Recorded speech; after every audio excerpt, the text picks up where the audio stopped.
o Fadel me propôs esse tema, saúde e trabalho para além da ciência. E aí eu fiquei pensando nisso tal, e resolvi construir alguma coisa baseada em três perguntas. Por que ir além da ciência? Por que ir além da ciência? Por que a saúde e trabalho? Qual a importância de ir além da ciência? Mas isso me remeteu a uma outra pergunta. Que ciência é essa? E uma terceira pergunta seria, ciência para quem? Né? Que interesses orientam essa ciência? E aí eu tentei fazer uma montagenzinha aqui para a gente discutir. E aí eu fui ver a ciência, que ciência a gente está falando? Aí a gente está falando da ciência ocidental, que surge na Grécia Antiga, com o que dizem que é a superação do pensamento mítico pelos primeiros filósofos. Esses primeiros filósofos, eles, da escola jônica, eles vão tentar buscar uma explicação do mundo que seja natural, quer dizer, antes deles a explicação mítica era, por exemplo, o raio. O que produzia o raio? Era uma divindade, era Zeus, raivoso, jogava o raio no mar. E esses caras, eles falam, não, vamos deixar as divindades quietas e vamos ver se tem um outro fenômeno produzindo esse fenômeno. Então, o tempo todo eles precisam. Tem uma causa física. Physis é um conceito grego que fala a possibilidade, aquilo que possibilita o aparecer das coisas no mundo e que a gente traduz por natureza. Então, eles falam, para todo fenômeno tem ou pelo menos um outro fenômeno que é a sua causa. A divindade vamos deixar de lado. Então, eles tiram a explicação divina e colocam uma explicação natural. Um fenômeno sempre produzindo outro fenômeno. Então, a chave da explicação no mundo estaria, então, no próprio mundo, e não fora dele, em alguma realidade misteriosa e inacessível. Um fenômeno sempre dando origem a outro fenômeno linha. Então, o mundo se abre ao conhecimento, à possibilidade total de explicação, ao menos em princípio. A ciência, o conhecimento amplo do funcionamento da natureza. Né? Então, é significativo que o considerado primeiro filósofo, Tales de Mileto, ele nasceu numa colônia grega, não era no continente grego, era numa colônia grega na Ásia Menor, no litoral da Turquia, que era um entreposto comercial. Aventa-se que essa integração comercial e o multiculturalismo que ela provoca, com vários credos diferentes, várias maneiras de pensar, várias técnicas diferentes, teria criado condição para o surgimento desse pensamento que eles chamam do pensamento científico. Então, o pensamento científico, desde o seu nascedouro, já está relacionado com a questão do multiculturalismo, do intercâmbio comercial. Então, nessas cidades conviviam diferentes culturas em função do interesse comercial, e essas colônias gregas eram cidades cosmopolitas, onde reinava certo pluralismo cultural, com diversas línguas, tradições, cultos e mitos. Então, esse pensamento científico não é alguma coisa absolutamente original. Ele é fruto dessa convergência civilizacional que acontece nessas colônias gregas, que são, como eu falei, entrepostos comerciais.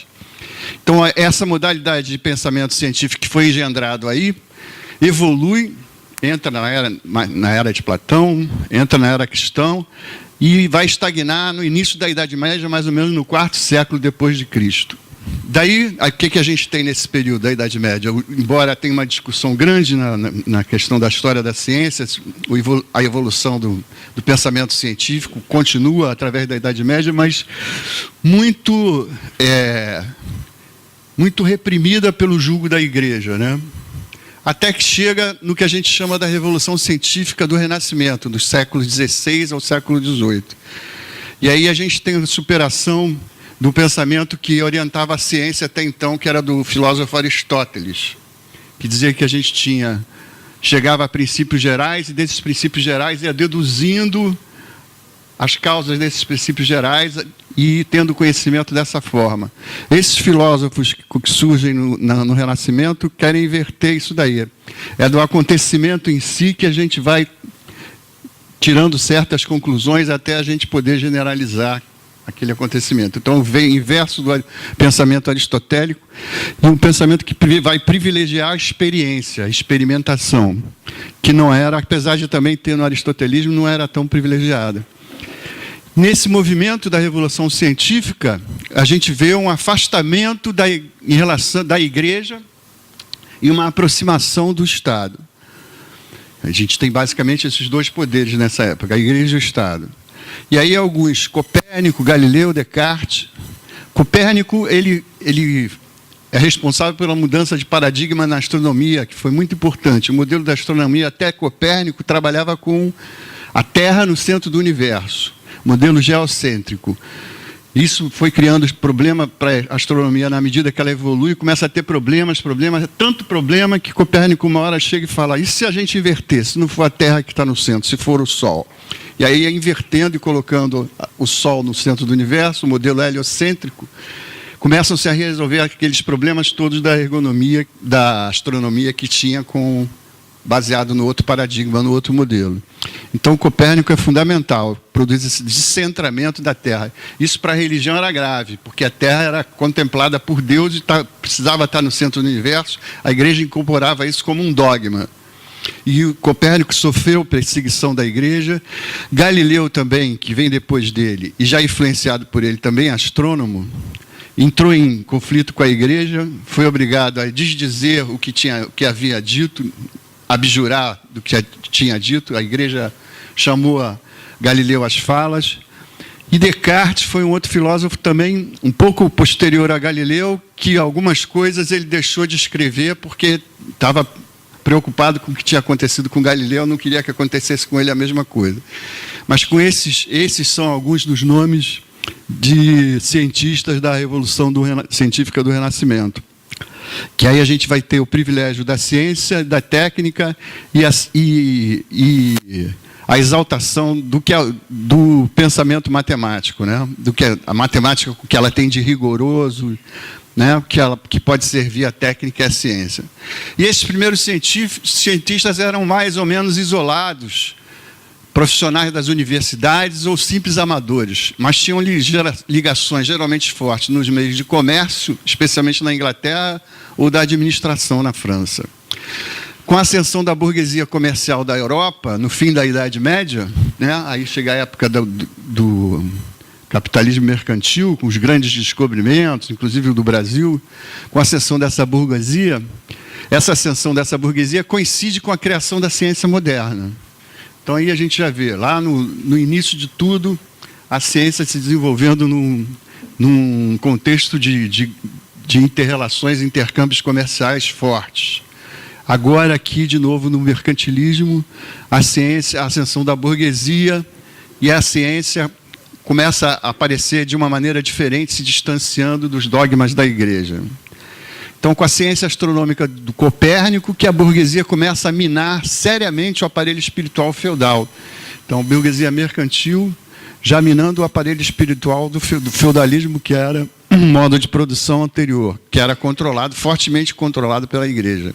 Ele traz o Copérnico, o paradigma heliocêntrico, contra o geocêntrico, que era antes dele.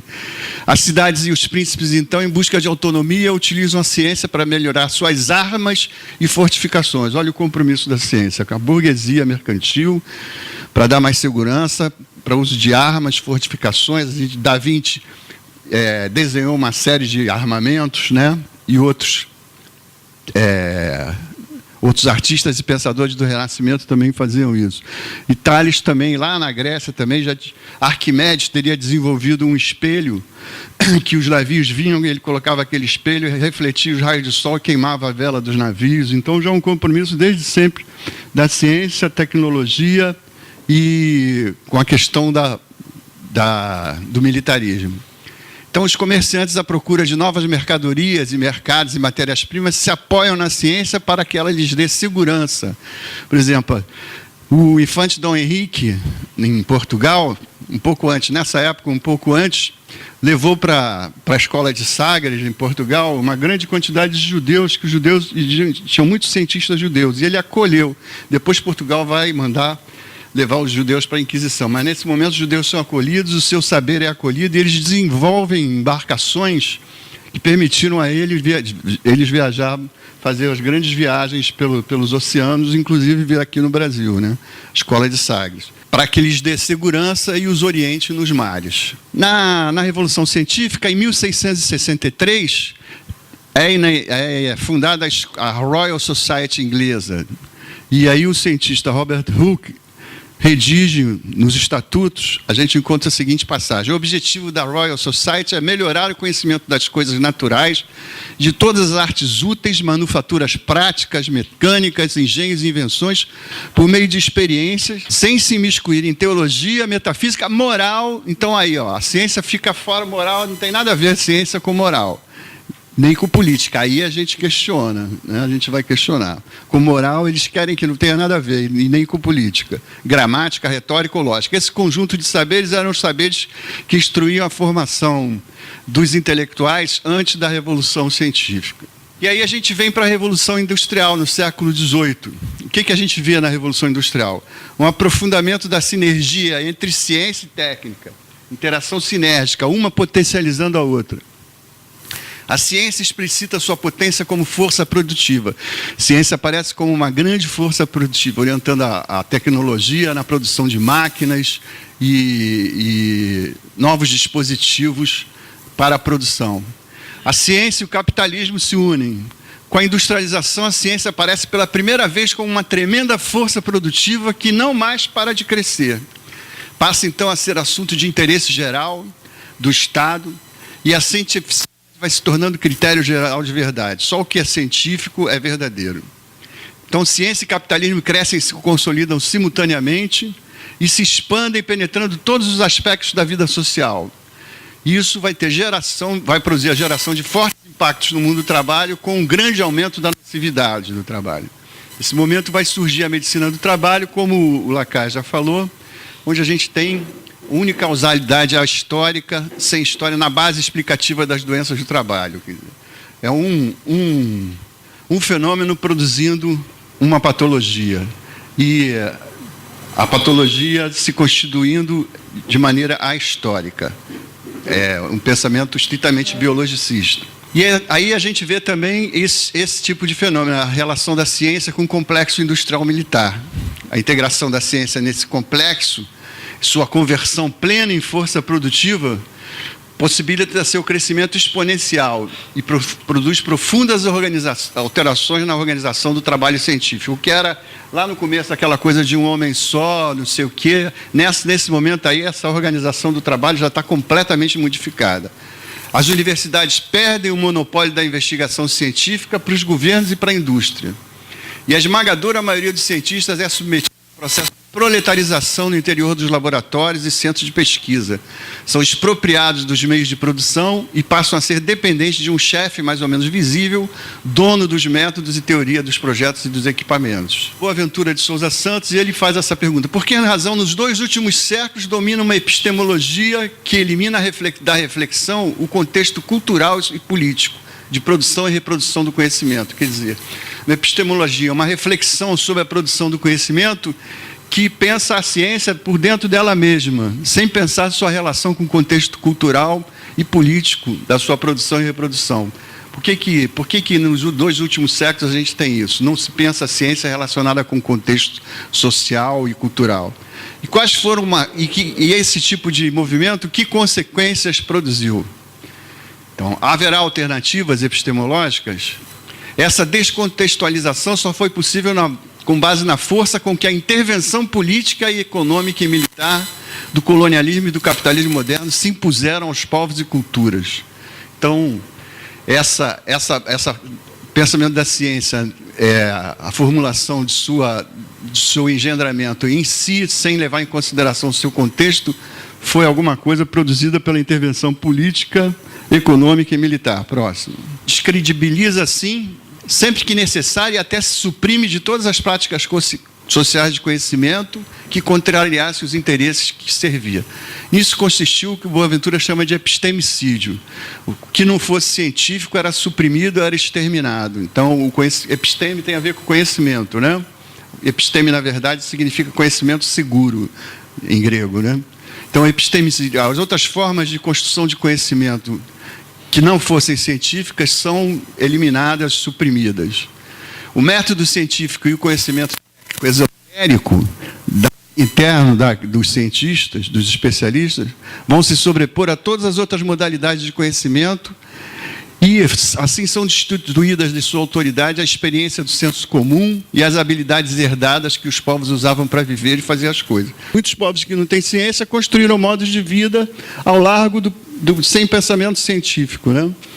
E todas essas experiências e o próprio senso comum que orienta a gente na prática, você toma decisões o tempo todo pensando na melhor forma de agir dentro das circunstâncias. Esse senso comum, a rigor, não é científico. No entanto, é o que orienta e que faz os grupamentos se constituírem, né? Esse nosso encontro, não é o que está orientando esse encontro, não tem bases científicas. Mas o que está constituindo o nosso grupo agora, por que ele não se desagrega? Porque ele continua. Não tem nenhum pensamento científico orientando isso. É o senso comum da gente que está fazendo a gente se unir e ficar junto durante um certo tempo. Então, mas essas coisas, essa ciência pretende deixar de fora. Então, a epistemologia que confere à ciência exclusividade do conhecimento válido se traduz num vasto aparato institucional. Já foi falado aqui, universidade, centro de pesquisa, sistema de peritos, parecer técnico, e foi isso que tornou mais difícil ou mesmo impossível o diálogo entre a ciência e os outros saberes. O colonialismo, para além de todas as dominações, porque é conhecido, foi também uma dominação epistemológica, ou seja, no modo de construir o conhecimento e legitimá-lo. Uma relação desigual de saber-poder, o que conduziu à supressão de muitas formas de saber próprio dos povos e ou nações colonizadas. Então, todo esse saber, por exemplo, o saber dos índios, né, dos primeiros brasileiros, não era à toa que agora isso já está sendo revisto, já foi revisto no século passado, mas eram considerados primitivos, bugres, né, quase humanos, não humanos. E se não é humano, um monte de coisa se permite fazer com eles, já que não são humanos, são bugres. Então, nos assassinatos dos indígenas, o termo que se usa o termo que os assassinos usam entre eles não é índio, é bugre, né? Bugre é alguma coisa como um animal. E ao animal se permite fazer, isso também está mudando, mas até hoje se permite fazer o que a gente quiser, né, como seres humanos. Então, as epistemologias do Sul são um conjunto de intervenções epistemológicas que denunciam essa supressão dos saberes que não são saberes científicos.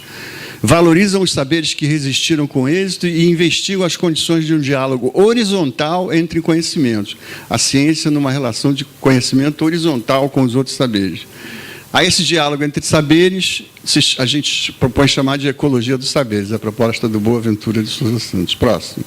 Aí eu faço no estudo da relação entre saúde e trabalho, para além da ciência, faço uma relação do princípio da não delegação como o principal princípio que orienta o MOI e a comunidade científica ampliada como formuladores de um paradigma novo para trabalhar as questões de saúde e trabalho. Então, o Thomas Kuhn, que é o pai da teoria do paradigma, diz que o que é um paradigma? É um trabalho que serve por algum tempo para definir implicitamente os problemas e métodos legítimos a um campo de pesquisa para gerações posteriores de praticantes da ciência. Um conjunto de discurso científico com orientação de métodos, práticas e teorias que vai ser ponto de partida para se fazerem as experiências dentro de um campo científico. O paradigma é um conjunto de saberes e fazeres que garantam a realização de uma pesquisa científica por uma comunidade. Determina até onde se pode pensar, uma vez que dados e teorias, sempre que aplicados a uma pesquisa, irão confirmar a existência desse paradigma. Então, a questão na astronomia, como eu falei, o paradigma geocêntrico. Então, na astronomia, você considera que a Terra está no centro. Aí você vai construindo todo um conhecimento partindo desse ponto de vista que é comungado por todos os astrônomos daquela comunidade. Isso muda com Copérnico, ele tira a Terra do centro e põe o Sol. A partir daí, a astronomia toda vai pensar, vai fazer 1000 pesquisas, 1000 estudos, considerando que o Sol é o centro e não mais a Terra. E o conhecimento científico cresce também de modo descontínuo por saltos qualitativos em função de fatores psicológicos e sociológicos. Essa mudança, por exemplo, do paradigma geocêntrico por heliocêntrico, não foi só uma questão do Copérnico estudando lá. Isso tem relação com questões psicológicas e sociológicas, sobretudo a partir da comunidade científica enquanto sistema de organização do trabalho em ciência.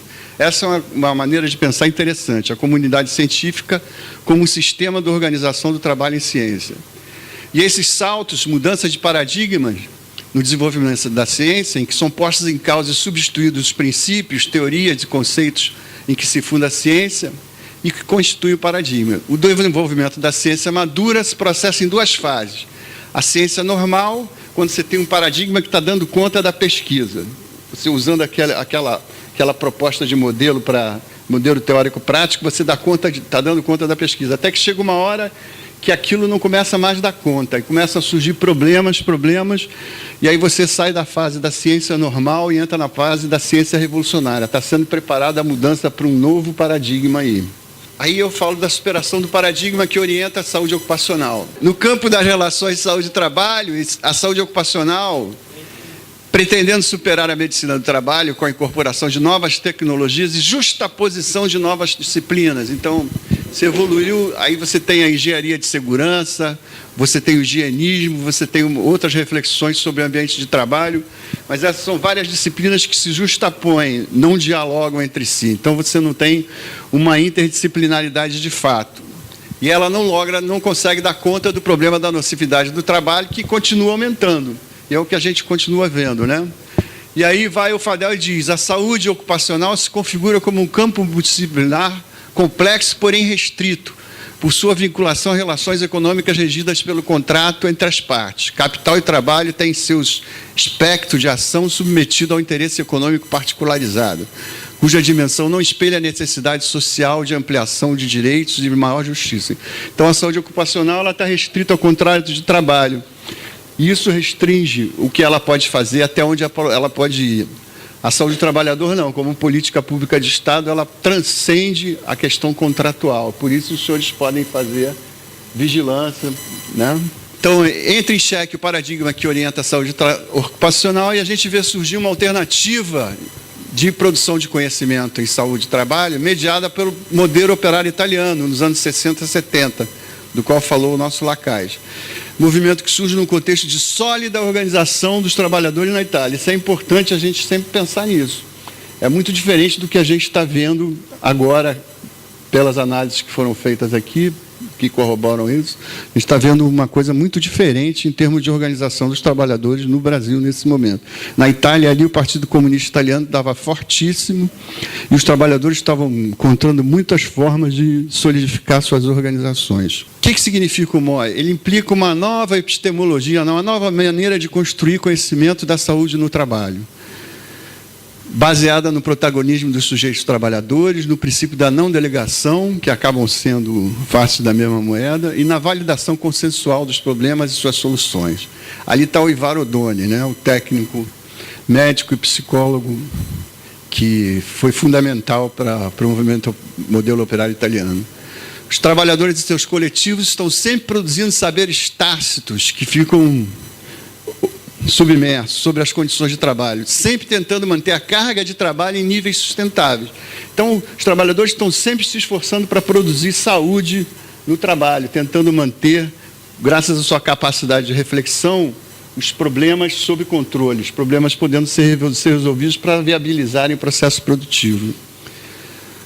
No movimento operário italiano, o saber acadêmico dos técnicos se posiciona de forma horizontal e em relação de sinergia e complementaridade com o saber empírico dos trabalhadores, para constituir o dispositivo de construção de conhecimento que o Ivar Odoni chamou de comunidade científica ampliada. Aí vem a questão da medicina social latino-americana, um trabalho que tem o Breio também como autor.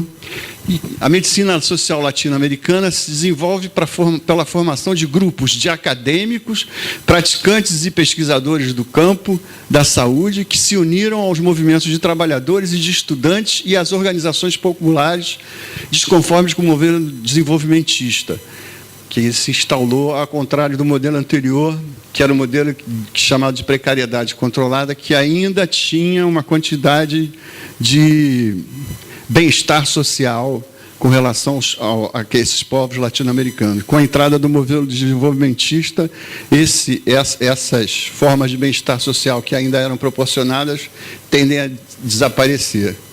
Então, ali uma união dos acadêmicos, os pesquisadores da saúde, movimento de trabalhadores, estudantes e organizações populares, aí meio movimento social, como a gente fala, né? E aí vem a questão da determinação histórica, da determinação à saúde como socialmente determinada. Quer dizer, um enfoque mais complexo da causalidade, na qual as condições sociais e históricas são consideradas como determinantes estruturais. Quer dizer, que existem antes do problema analisado e sua compreensão permite especificar as dimensões do mesmo. Então, a saúde, a medicina social latino-americana, informada também pelo que está acontecendo na Itália, pelo MOI, vem trazendo também essas duas concepções, principalmente a concepção da saúde como sendo socialmente determinada. E aí a saúde do trabalhador surge, o conceito de processo, trabalhando com o conceito de processo de trabalho, entendido como cenário primário da exploração e da confrontação de classe. É no processo de trabalho que se dá, se exprime, se expressa de uma forma categórica essa relação de confrontação de classe. E o trabalho como determinante central da saúde, que é uma coisa que, como o Lacache falou, depois foi tendendo a ser desfocada. E começa a se desenhar um novo objeto de estudo da saúde do trabalho, num primeiro momento, no trabalho da Laurel e do Noriega, naquele livro do desgaste operário, trabalho e produção, o desgaste operário, da UCITEC, a gente vê eles fazendo esforço epistemológico, tem várias variações até chegarem nessa formulação. O objeto de um novo estudo sobre a relação saúde-trabalho seria a relação entre trabalho e o processo de saúde e doença. Surge no Brasil a saúde do trabalhador como política pública, campo disciplinar e ação política que tem que ser contra-hegemônica. Então, o discurso da saúde do trabalhador emerge do ponto de vista acadêmico, político e institucional na saúde coletiva, em contraposição à base conceitual e prática das concepções hegemônicas sobre a relação trabalho e saúde da medicina do trabalho e da saúde ocupacional. Ali é o Minayo, né? Nosso querido Minayo. Como parte integrante da saúde coletiva, a saúde do trabalhador propõe-se a ultrapassar as articulações simplificadas e reducionistas de causa e efeito de ambas as concepções. Medicina do trabalho, uma visão monocausal entre a doença e um agente específico, ou uma visão multicausal, mas de justaposição de disciplinas sem diálogo entre a doença e um grupo de fatores de risco presente no ambiente de trabalho, que é a característica da saúde ocupacional. Então, uma nova proposta à saúde do trabalhador traz uma nova proposta de paradigma para orientar o estudo da saúde no trabalho. Paradigma sustentado pelo enfoque da saúde como socialmente determinada, pela construção de um novo objeto de estudo, que seria o processo de saúde e doença dos grupos humanos e sua relação com o trabalho, e fortemente informada na sua metodologia pelos princípios que orientam o dispositivo de comunidades científicas ampliadas do MOI, aquela relação horizontal entre a ciência e o saber empírico dos trabalhadores. Então, a saúde do trabalhador, de fato, já está para além da ciência. Por quê? A saúde do trabalhador supõe uma relação de horizontalidade entre o saber científico da academia e o saber empírico dos trabalhadores. Para quê? Para a construção do conhecimento sobre a nocividade no trabalho. Ora, isso já significa superar o posicionamento colonial de submissão ao discurso científico, que é uma relação horizontal. E, para além da ciência, rumar em direção ao que preconiza o projeto de uma ecologia dos saberes, os saberes se relacionando e dialogando numa relação de horizontalidade. Essa é a conclusão que eu chego, que a gente já, de alguma forma, já está para além da ciência. Mas saúde do trabalho para além da ciência, como avançar daí? Né? A pergunta que o tempo todo a gente está se colocando aí. E aí eu coloquei alguns itens como ponto de partida, algumas categorias como ponto de partida para a gente pensar possibilidades de avanço. O que significa a relação saúde-trabalho dentro do contexto do neoliberalismo? Isso é para a gente pensar e debater. O que significa a relação saúde-trabalho numa sociedade cada vez mais sociedade de serviços? E os serviços implicam diversos processos de trabalho, né? Um tipo muito variado de processo de trabalho. Isso está a requerer uma classificação, alguma taxonomia dos processos de trabalho dentro do setor de serviços, que a gente não tem.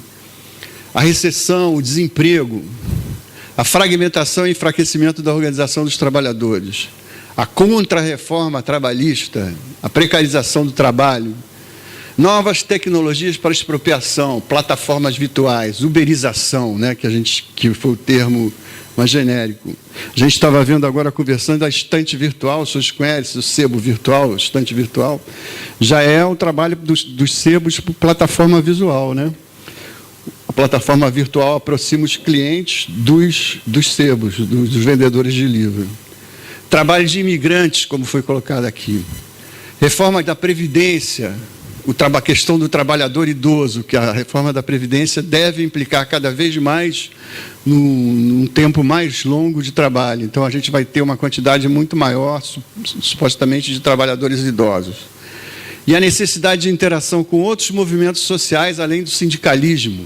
Isso também vai voltando o tempo todo. Interação com outros saberes científicos e não científicos também. Então, são alguns pontos. Tem outros também que a gente poderia colocar, mas são alguns que eu coloco aqui para a gente debater. Aqui uma bibliografia e aí uma máxima atribuída ao Sêneca, que foi o filósofo que orientava o Nero, né? E que o Nero, em um determinado momento, ele contraria o Nero e o Nero manda um recado para ele, suicide-se. E aí Sêneca chama o seu médico particular, ele corta o pulso, corta a veia do pulso do Sêneca, e o Sêneca, tal como Sócrates morreu, ele morre falando, filosofando, até que ele desfalece. E aí diz isso: não existe vento favorável a quem não sabe onde deseja ir. A gente está pensando que nem Sêneca quando a gente se reúne aqui. Então eu deixo esses pontos aqui e encerro aqui a minha, um pouco meteórica, mas encerro por aqui.